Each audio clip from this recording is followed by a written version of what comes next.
Hello friend, welcome to stock research centre. आज हम यहाँ पे बात करने वाले हैं भारती एयरटेल के स्टॉक के बारे में। इस वीडियो में आपको भारती एयरटेल से रिलेटेड पूरी यहाँ पे कंप्लीट स्टडी इस वीडियो में देखने को मिल जाएगी। हम यहाँ पे कवर करने वाले हैं एनएसई के टॉप 500 यहाँ पे स्टॉक को हर क्वार्टर अपने चैनल पे। जो लोग हमारे चैनल पे नए बने हैं प्लीज चैनल को सब्सक्राइब करिएगा, साथ ही जो बेल नोटिफिकेशन है उसको ऑन कर लीजिएगा। वीडियो अगर अच्छा लगता है, समझ में आता है तो वीडियो को लाइक करके जाइएगा, क्योंकि आपका हर एक लाइक हमारे लिए यहाँ पे बहुत इंपॉर्टेंट होता है। तो चलिए यहाँ पे भारती एयरटेल की बात हम करते हैं। यहाँ पे अगर आप देखोगे भारती एयरटेल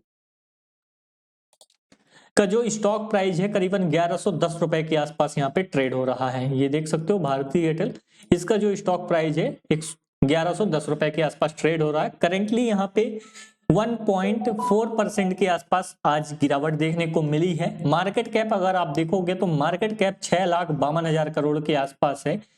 इसने जो हाईएस्ट प्राइस लगाया था वो यहाँ पे 1201 रुपए का लगाया था और लोवेस्ट जो इसका प्राइस है 736 रुपए का है। प्राइस टू अर्निंग रेशियो की अगर बात करते हैं तो प्राइस टू अर्निंग रेशियो यहाँ पे 57 के आसपास है। बुक वैल्यू 138 के आसपास है। डिविडेंड के लिए बहुत कम देता है और आरओसी और आरओई यहाँ पे देख सकते हो 12.3 और 12 के आसपास है। फेस वैल्यू स्टॉक की 5 रुपए है। ये बेसिक जो डिटेल है वो यहाँ पे आपको देखने को मिल जाएगी।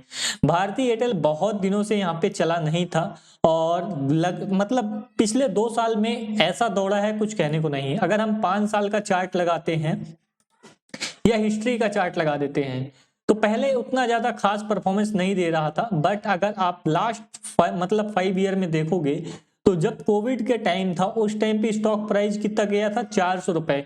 400 रुपए से लेके 1200 रुपए तक की रैली यहाँ पे इस स्टॉक ने मतलब 3 साल में यहाँ पे दिखाई है। तो ये एक अच्छी चीज है। अगर हम बात करते हैं प्राइस टू अर्निंग रेशियो की, प्राइस टू अर्निंग रेशियो अगर आप भारती एयरटेल का देखोगे तो इसका जो मीडियन पी रहता है वो यहाँ पे 74.4 के आसपास रहता है।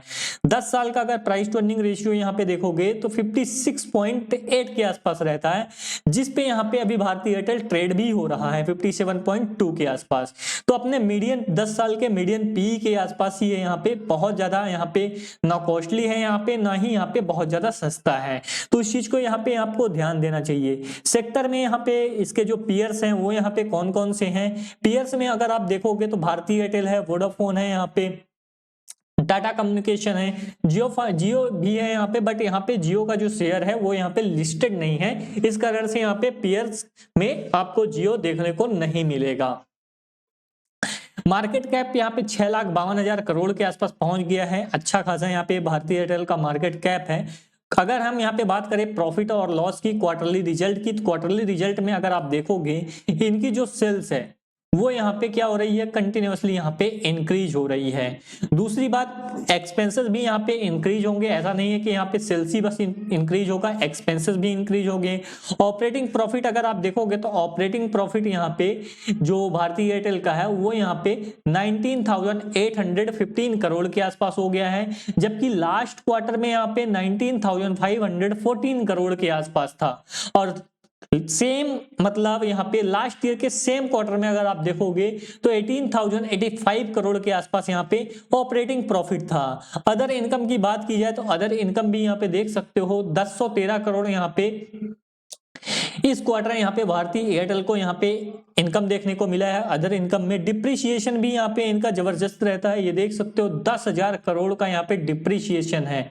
तो ये जनरली यहाँ पे टेलीकॉम बेस्ड कंपनी का जो डिप्रिसिएशन रहता है वो यहाँ पे थोड़ा सा ज्यादा रहता है कंपेयर टू दूसरे इंडस्ट्रियल मैन्युफैक्चरिंग सेक्टर की कंपनी से रिलेटेड।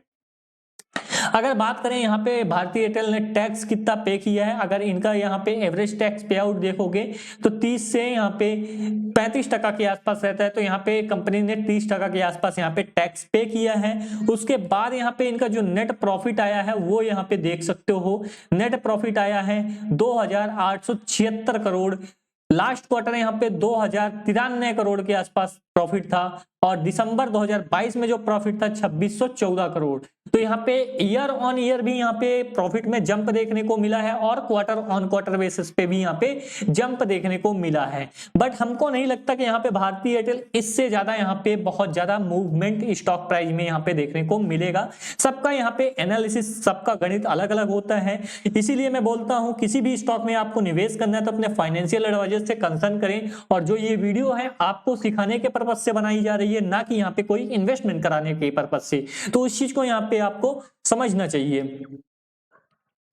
आ जाते हैं इसके नीचे, भारतीय एयरटेल के बाद ये जो प्रॉफिट और लॉस है, अगर ईयर वाइज देखोगे तो ईयर वाइज भी यहाँ पे आपको सेम चीज देखने को मिलेगी। जो सेल्स है वो यहाँ पे इंक्रीज हुई है, इनके जो यूजर्स है वो भी इंक्रीज हुए हैं। अगर ऑपरेटिंग प्रॉफिट अगर देखोगे तो ऑपरेटिंग प्रॉफिट भी यहाँ पे अच्छा खासा है, बट डिप्रिसिएशन यहाँ पे जो इनका मेन खर्चा होता है वो यहाँ पे अच्छा खासा है, जिसके कारण यहाँ पे जो नेट प्रॉफिट है वो यहाँ पे क्या हुआ है, कम हुआ है। और नेट प्रॉफिट ट्रेलिंग 12 मंथ का कितना हुआ है, 10,716 करोड़।